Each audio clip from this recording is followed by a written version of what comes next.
Para sa naging pahayag ni Ma'am Elma sa kanyang Facebook post.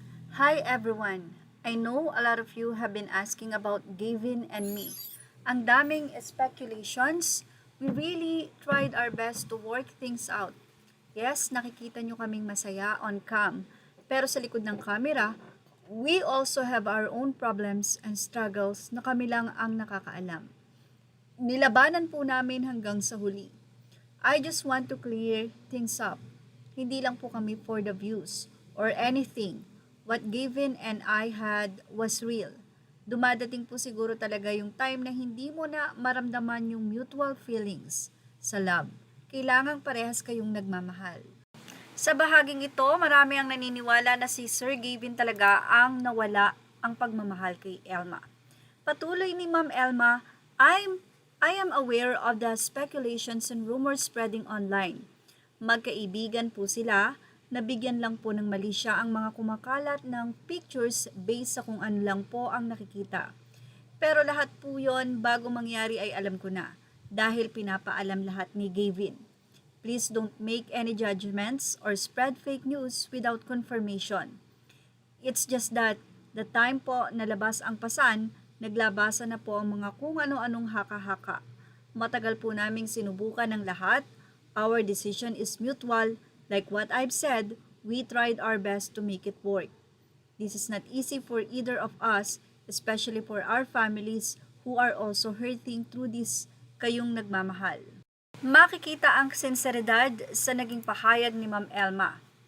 Aniya sa patuloy ng kanyang message para sa mga fans. To Elga, thank you for giving us the time to process the pain and finally face this. We know that this is painful.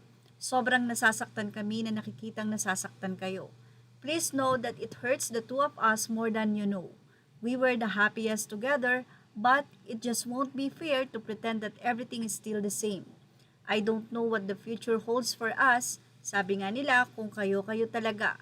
Wala po kami dito kung wala kayo, kaya sobra po kaming nagpapasalamat sa inyong walang sawang pagmamahal at suporta. Please continue to support us as we try to heal and move forward. Mensahe niya kay Gavin. Gavin, it has been 7 wonderful years. I learned so much from our relationship, and I will always value the time we should together. You have been such an important part of my life. Ang daming plano at pangarap na natupad natin ng sabay. Salamat sa pagmamahal na ibinigay mo sa akin at sa pamilya ko.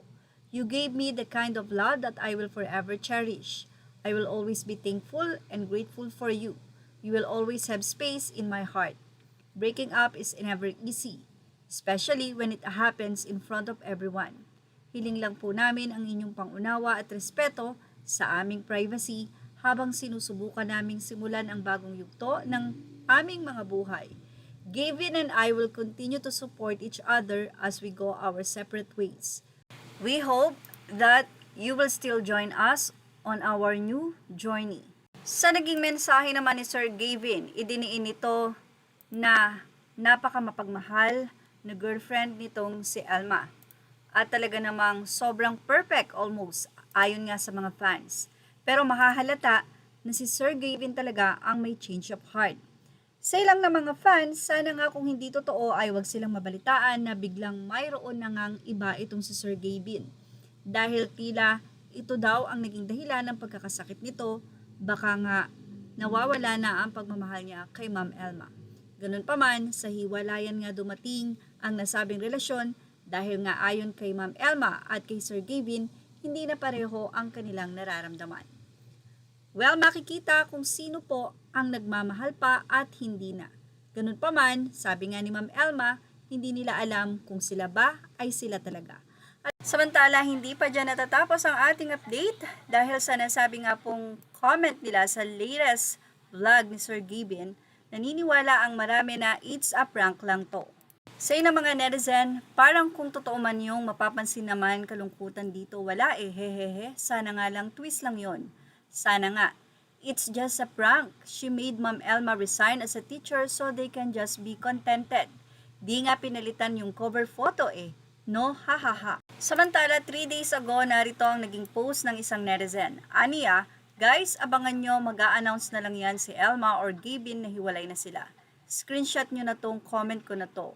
Yung Gavin parang na-fall out of love na. Si Elma naman kumakapit na lang. Ayaw muna ni Gavin makipaghiwalay lalo na't nakakaputok lang ng kabit issue. Mahuhuli talaga siya eh. Magpapalamig lang yan si Gavin tapos makikipaghiwalay na. Para isipin na lang ng taong hindi cheating ang issue. Kay Elma naman, huwag kang matakot mag-solo. Susuportahan ka namin, lahat kahit ikaw lang mag-isa, yung Gavin ang hindi. Mukhang mapapansin na nga ang respack ng mga netizen dahil sa nasabing mga vlog ni Sir Gavin ay wala nang milyon ang views nito kundi nasa 100,000 na lang. Magtutuloy-tuloy kaya ito? Anyway, yan ang ating Showbiz Snob update. Images are all credit to the rightful owners. Thank you for watching Showbiz Snob.